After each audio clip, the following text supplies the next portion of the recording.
Within the literature of late antiquity, there exists a persistent, almost stubborn insistence that human beings are more than their biographies, more than their bodies, more than their brief arc between birth and burial. This insistence does not appear as a comforting metaphor. It appears as a technology, an interior discipline framed in the language of light. Among the most enigmatic of these documents is a lengthy Coptic work, often called the Book of Faith Wisdom, known in scholarship by its traditional title, Pistis Sophia. In it, an unnamed luminous teacher, rendered in later retellings as the Galilean master, speaks not only in parables, but in procedures. And at the center of those procedures is a strange claim that a robe, a garment, a body of living light can be awakened, an operative layer of being that interpenetrates the physical organism while remaining, in the text's cosmology, independent of it. This is the point where modern listeners divide into camps. Some hear poetry, others hear heresy, some hear the description of a mystical state. But the writers of this material did not present it as abstraction. They present it as initiation. What follows is not an endorsement of supernatural certainty, nor an attack on any faith tradition. It is a documentary reconstruction of an idea. How a particular stream of early mystical Christianity imagined liberation, why it insisted that liberation required technique, and why later institutional religion tended to mistrust anything that placed the means of transformation directly into the hands of the individual.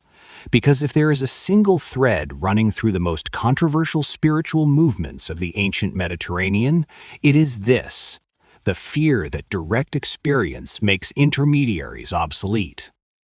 To understand the so-called body of light, we must first understand the world that named it.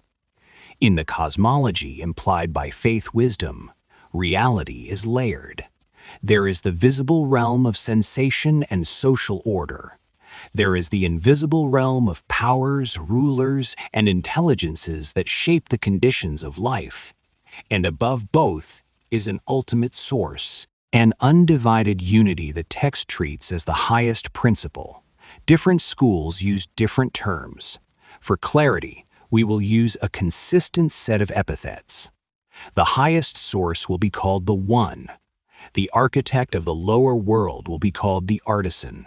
And the forces that police the lower realm, the rulers of fate, fear, and compulsion, will be called the Wardens. These are not merely mythic characters in this worldview. They are explanatory models. The Wardens are the names given to whatever in human life feels mechanical, repeating patterns, intrusive impulses, inherited scripts, the sense that one is living inside a program, and the body of light, what the text sometimes frames as a garment, sometimes as a vehicle, is the proposed countermeasure.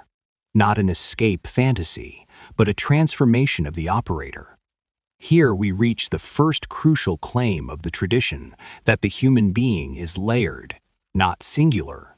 The ordinary person identifies with the densest layer first: muscle, memory, appetite, pain, status, survival.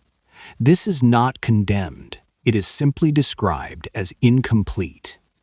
Interwoven with this physical layer, the text suggests, is a subtler structure, an interior body composed not of flesh, but of awareness, clarity, and what it calls light. In later mystical vocabulary, you will hear phrases like subtle body, radiant body, pneumatic body, immortal garment. The names change.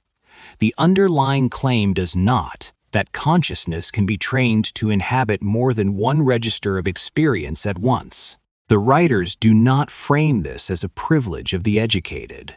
They frame it as a forgotten inheritance, something present but dormant, and dormancy in their eyes is not neutral. Dormancy is captivity. At this point, the text introduces a social problem disguised as a spiritual one. If liberation is possible, if it is trainable and repeatable, then who controls access to it? In the world of late antiquity, Religious authority did not function only as theology. It functioned as governance. It mediated identity, marriage, law, burial, belonging. And so any technique that claimed to grant direct access to the divine threatened more than doctrine. It threatened infrastructure. This is why so many initiatory movements adopt a familiar pattern: inner circles, guarded language, staged instruction, and a tone that implies danger. Not always because the knowledge is inherently lethal, but because it is politically volatile. In the faith wisdom material, the luminous teacher speaks to a small cadre, an inner ring of listeners. Later tradition attaches famous names to these figures. In this documentary, we will avoid the canonical labels and use narrative descriptors instead: the Magdalene witness, the beloved seer, the inner companions. The point is not who they were historically. The point is what they represent in the text, the community of those ready for interior practice. Now we arrive at the controversial allegation that modern viral videos love to amplify, that the institution removed the chapter stated crudely.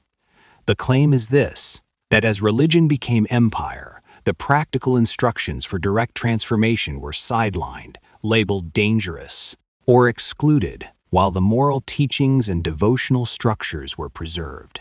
Historically, the story is more complex than a single conspiracy.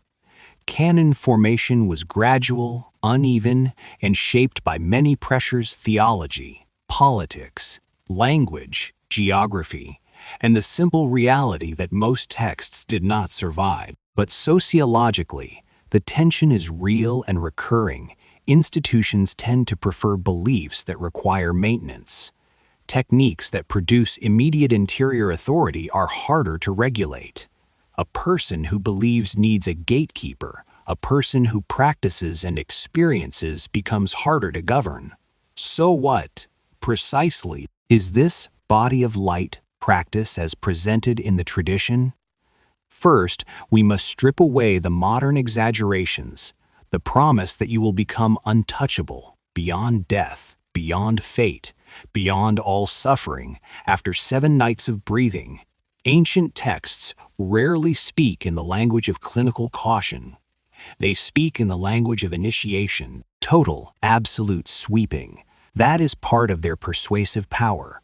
But we can reconstruct the underlying structure without turning it into a miracle claim.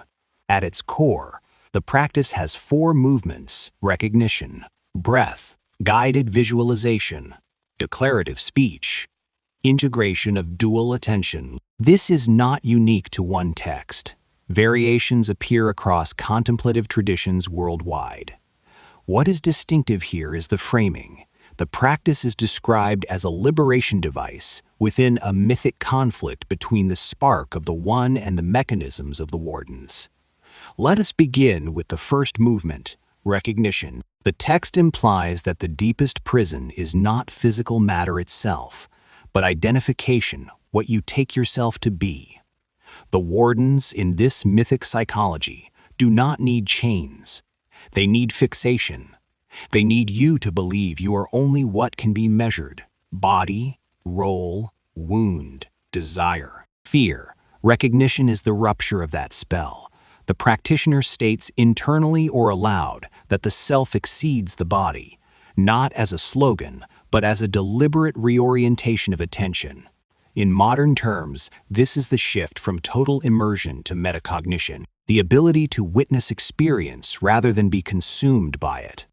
In the language of the tradition, recognition is the first seam in the garment of the world. The second movement is breath, guided visualization. Here, the practice becomes embodied, but not in the modern fitness sense. The breath is treated as a bridge and interface between voluntary and involuntary life. To train the breath is to train the threshold between conscious agency and unconscious pattern. The tradition describes light above, descending through the crown, filling the spine, saturating the torso, then expanding outward as a luminous field. Whether one interprets this as metaphysics or as psychophysiology, the mechanics are consistent, slow breathing, focused imagery, and a deliberate expansion of somatic awareness beyond the skin boundary. You might call this an attentional halo, a trained sense of space around the body that alters the felt continuity of self. The text insists on specificity counts, repetitions, sequence, not because the cosmos demands numerology, but because ritual precision stabilizes attention. The mind, given a clear protocol, stops negotiating and starts participating. The third movement is declarative speech. Ancient initiatory systems frequently treat spoken formulae as more than affirmations. They are identity anchors. To speak a sentence repeatedly is to carve a groove in the nervous system. It becomes easier to return to that orientation under stress. In this tradition, the declaration is not, "I believe in light." It is, "I am light embodied." Again, taken literally, this invites grandiosity. Taken psychologically, it is a disciplined refusal to collapse the self into fear narratives. It is the deliberate installation of a higher reference point. The fourth movement is integration, what the text frames as standing. This is the most mature aspect of the practice, and the least sensational. Standing means sustaining two kinds of awareness simultaneously: the weight of the physical body and the spaciousness of the luminous field, the density of immediate life, and the subtle continuity of witness. This is not escapism. It is not dissociation. It is the opposite, a widened embodiment. And it is here that the tradition's promise becomes intelligible, even to skeptics. Because a person who can hold dual attention, who can feel sensation without being ruled by it, who can notice thought without becoming thought, experiences a measurable reduction in reactivity. And reactivity is, in many lives, the true tyrant. At this stage, the text introduces a diagnostic framework, signs that the practice is working. These signs are described in mystical language: warmth, tingling, luminosity behind closed eyes, vivid dreams, heightened perception, synchronicities, a sense of distance from intrusive fear. Interpreted soberly, these are unsurprising side effects of sustained breathwork, focused imagery, and nightly attention training. The dreaming mind becomes more vivid, the body becomes more perceptible, pattern recognition increases, emotional volatility can decrease. The tradition's genius is not that it lists exotic symptoms. It is that it frames them as a shift in governance. The wardens no longer land. The old triggers still appear, but they fail to seize the whole system. And now we must address the most inflammatory claim, that the practice was suppressed because it makes individuals ungovernable. Historically, we should be cautious. Not every omission is a purge, not every lost manuscript is a bonfire. But institutionally, the logic is clear. A religion built on sacraments, mediation, and hierarchical authority will always be uneasy with techniques that claim to produce direct gnosis, direct, knowing without institutional permission.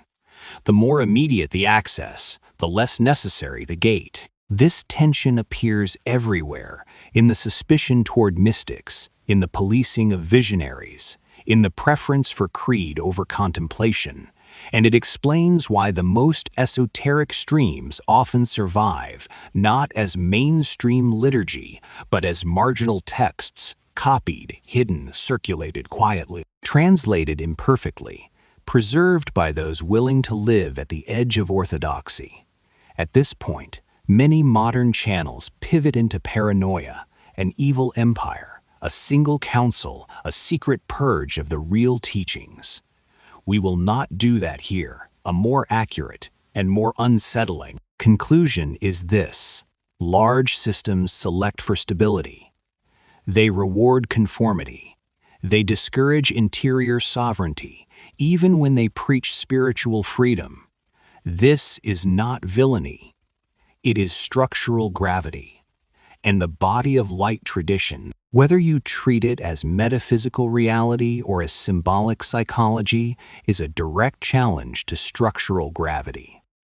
So how might a modern viewer apply this material without losing themselves in fantasy? The tradition's daily life applications can be stated plainly. First, train recognition. Notice the moment you collapse into a single identity worker: victim, achiever, addict, admirer, cynic. Practice returning to the witness. Second, use breath as governance. Slow, counted breathing is not a New Age accessory. It is one of the most reliable levers for shifting state.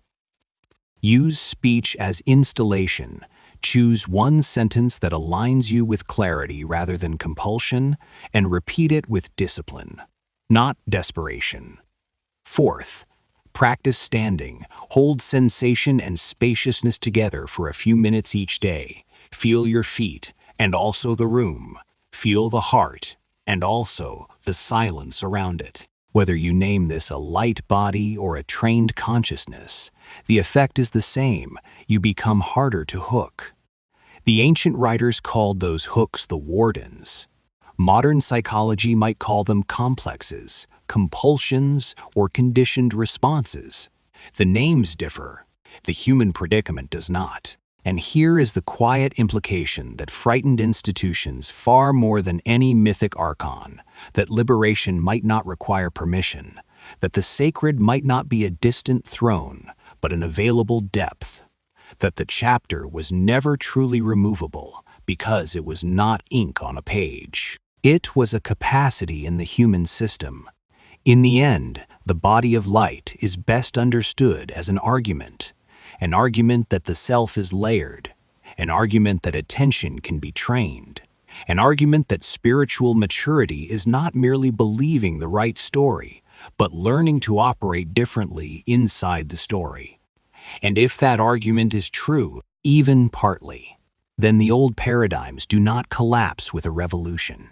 They collapse with practice quietly, night after night, breath after breath, word after word, not because you have escaped the world, but because you have changed the one who meets it.